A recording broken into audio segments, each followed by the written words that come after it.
Lentlupheko ezindlebeni zam ndiyivile, ukukhala kosana lahlwa ngunina ndikubonile, indoda endala iphika usana lwayo ndiyinqandile, umalume dlwengula umtshana wakhe ndimbophisile, lentlupheko ezindlebeni zam ndiyivile, izijwile ezindlebeni zam zivakele, isize ebusweni bam bubonakele, ukuxhalaba endleleni yam kuvakele, umvandedwe bomini bam ndiwubukele, lentlupheko ezindlebeni zam ndiyivile, ukukhala komntwana ephikwa nguyise engenzanga nto kundenzakalisile, ezo ziqalekiso nezithuko ziwiselwa kuloo ndoda ingenamfesane,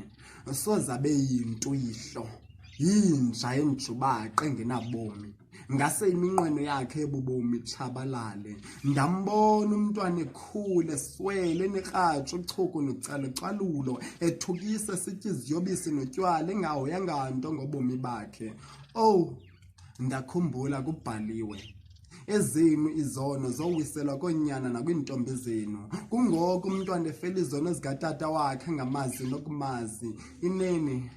wacingeni amazweni wawisela abantu hleze ndzakalise inzala yabo, lentlupheko ezindlebeni zam ndiyivile, mandiqaphele. nguBhut Aya Imbongi yakuBonxa.